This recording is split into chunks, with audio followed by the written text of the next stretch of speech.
Welcome everyone. Interview session के इस video में हम मैथमेटिकल फिजिक्स के एक क्वेश्चन को डिस्कस करेंगे कि क्या एक कांस्टेंट फंक्शन पीरियोडिक फंक्शन होते हैं या नहीं, और अगर होते हैं तो उनका फंडामेंटल पीरियड क्या होता है। सबसे पहले समझते हैं कि एक पीरियोडिक फंक्शन क्या होते हैं। सपोज कि f(x) एक फंक्शन है। So if f(x) is a function and f(x plus n equals to f(x) है। अगर इस फंक्शन को इस फॉर्म में लिखा जा सकता है जिसमें x को अगर x plus n से रिप्लेस करने पर भी फंक्शन सेम वैल्यू देता है, तो ऐसे फंक्शन को पीरियोडिक फंक्शन कहते हैं। Then f(x) is a periodic function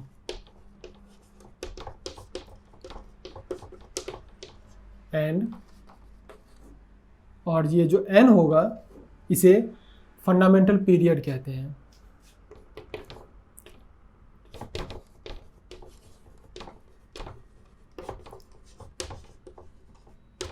इसे एक एग्जांपल से समझें तो एक function f(x) equals to sin x है। अगर इसके ग्राफ पर ध्यान दें तो sin x का कर्व कुछ इस तरह का आता है।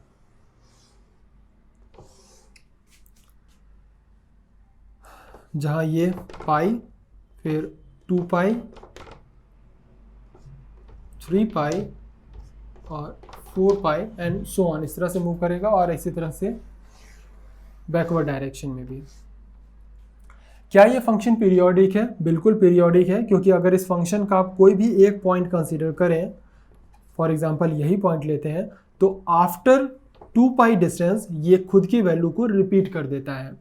अगर हम कोई दूसरी वैल्यू कंसीडर करते हैं, फॉर एग्जांपल अगर ये वैल्यू कंसीडर करें, तो फिर से आफ्टर 2 पाई वैल्यू, 2 पाई डिस्टेंस के बाद ये खुद की वैल्यू को रिपीट करता है। तो इस फंक्शन के केस में f(x plus 2 पाई जो है वो फिर से sin x की वैल्यू को ही रिपीट करता है।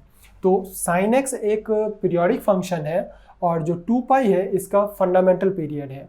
एक बात और भी है कि sin की यहाँ पर जो वैल्यू है वही वैल्यू 2 पाई के बाद भी है और 4 पाई के बाद भी है।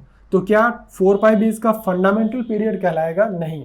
Fundamental period means the smallest value है जिससे फंक्शन खुद की वैल्यू को रिपीट कर रहा हो।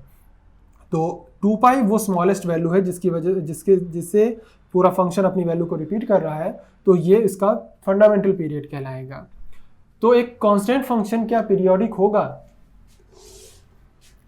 f(x) इक्वल्स टू 2 एक कांस्टेंट फंक्शन है, क्योंकि अगर आप इसका ग्राफ अगर ड्रॉ करते हैं,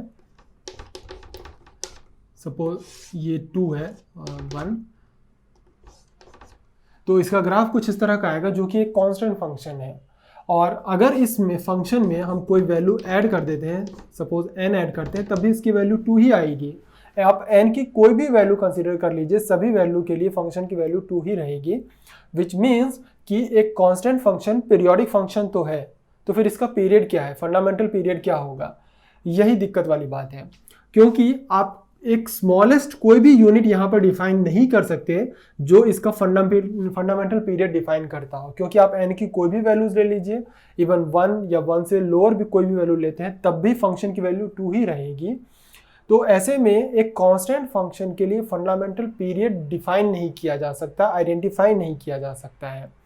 तो कंक्लूजन ये है कि एक कांस्टेंट फंक्शन पीरियोडिक फंक्शन तो होते हैं, लेकिन ऐसे पीरियोडिक फंक्शन जिनका फंडामेंटल पीरियड नहीं होता है या डिफाइन नहीं होता है। सो constant function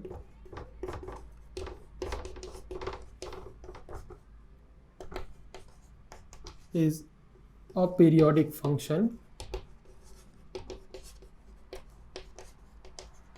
but without fundamental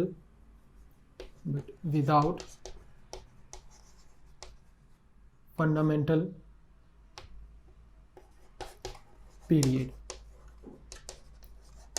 alright. So in case अगर आपसे ये पूछा जाता है कि क्या कांस्टेंट फंक्शन पीरियोडिक फंक्शन होते हैं, तो बिल्कुल कांस्टेंट फंक्शन पीरियोडिक होते हैं, लेकिन उनका कोई फंडामेंटल पीरियड नहीं होता है।